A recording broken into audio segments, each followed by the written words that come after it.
I've been clear about our position, very clear, crystal clear.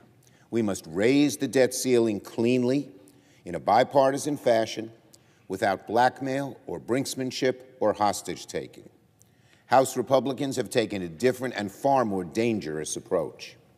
Rather than affirm the need to raise the debt ceiling together, House Republicans tax credit has increased from $2,000 to $3,600 for 2021 taxes. You're going to get $3,600 per child under 6 and $3,000 per child 6 to 17 years old. However, these amounts will be lower if you received the advanced child tax credit last year. Remember, half of that total credit amount was paid in advance monthly payments between July and December of 2021. You're going to claim the other half when you file your 2021 income tax returns. Parents with 17-year-olds will now also receive a tax credit. They'll still get $300 a week. Polk says that money is now tax-free. More paperwork later on to get this new benefit, costing you more time and money. It's better just to wait a little bit and wait till everything's in place. And that there's no reason why anybody should be living in poverty. Single taxpayers who make an adjusted gross income of $25,000 or less, or couples making $50,000 or less who file a joint return will be eligible for the benefit. It will begin starting with the 2023 tax returns filed in 2024. The State Department of Taxation and Finance would assess a family's eligibility for the credit through the income filings from their annual tax returns. If a conversation that's picked up in an earnest way from the state's office. According to reports, it's even higher for people in New York that are living 18.5% below the poverty line. The federal child tax credit program expanded the American Rescue Plan, and now the senators also sponsored this bill. It would merge the child tax credit and the earned income tax credit into two things. It's the senator's top priority for the top Senate budget.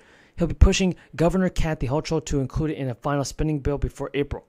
The state is also flush with cash for now, but has an uncertain financial outlook over the next several years. New York's budget is expected to have a $6 billion budget gap by 2027, following hardships from the crisis and federal aid runout. Legislative leaders and governors will soon decide which of the many ideas should be included in the final spending bill, but that depends on balancing state needs and anticipating economic uncertainties.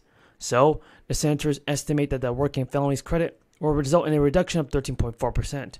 On a federal level, a group of Democratic lawmakers and progressive advocates are pushing hard to restore at least part of the enhanced credits. So let's see them get this done this year. The bill, and I handed it to her, and she held it and looked, and she gave me a kiss. And said, "Thank you for my daddy. Thank you." Ladies and gentlemen, this is that family suffered a great loss, but turned their pain into purpose, so other families wouldn't have to experience the same thing. And that's courage. That's character, in my view. And that's who we are. That's what defines us. We're the most unique nation in the history of the world, because we're the only one that are a product of an idea, not geography, not religion, not ethnicity, an idea. We, the people, hold these truths to be self-evident, that all men and women, we've never fully lived up to it, but we've never walked away from it. And the people who's protected the most are you people sitting in front of me.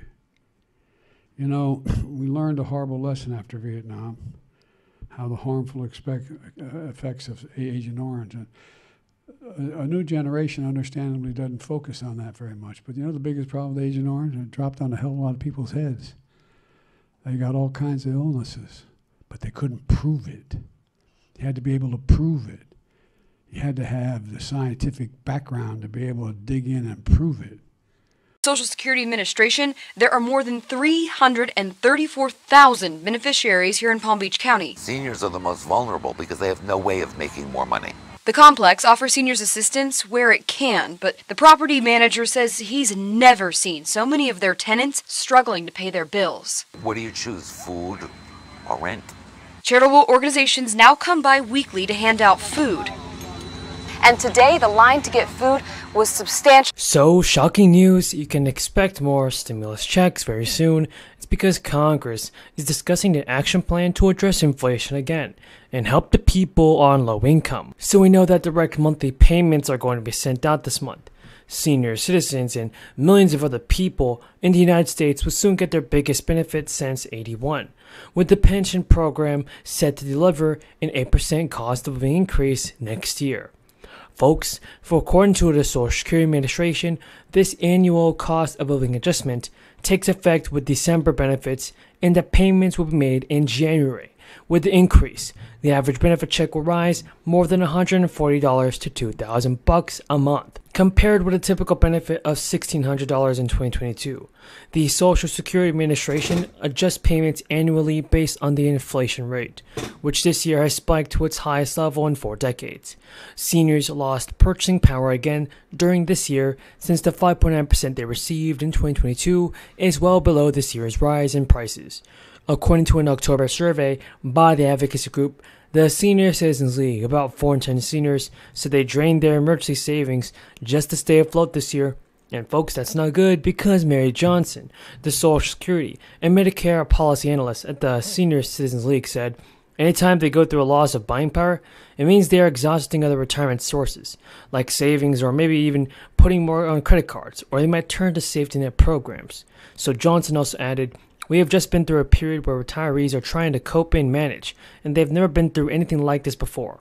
The 8.7% COLA adjustment for 2023 will help seniors who have struggled with surging costs from gas to food. It may take some of them a while to rebuild their emergency savings or get back on solid financial ground. And so far, the Social Security Administration said that the January checks next year will be based on a recipient's birthday. Some experts have even noted that while the COLA increase will be a welcome sign for Social Security recipients, there's some implications to be aware of. For instance, the benefit hike could result in higher taxes. Single taxpayers who received more than $25,000 in retirement income need to pay taxes again, and while the threshold kicks in at around $32,000 for married couples, it's a lot of money. And the average Social Security benefit for 2023 will be below the amount and almost reaching $22,000 per single recipient next year. But many seniors also have other sources of retirement income that could push them above the taxation threshold, especially accounting for the 8.7% boost in their monthly benefit checks. Plus, another issue is that seniors should be aware of its impact of their higher Social Security benefits on Medicare premiums. And that's because it's mostly an issue that will impact higher income seniors, since Medicare premiums work on a sliding scale based on income. Seniors who are single, for instance, and have an income of less than $97,000, along with those who are married with income above $194,000, will pay the standard Medicare premium of $164. But seniors who earn over those thresholds will pay higher Medicare premiums, ranging from about $230 to $560 a month. Now, it may not seem a lot, but it is a lot for these people. Because let's not forget, one expert even said the final idea to keep in mind is that their income has increased by the COLA. And the COLA, folks, it is a permanent boost for the Social Security income. They will need to plan a longer-term basis for the most efficient tax-saving strategies for taking their income and other decisions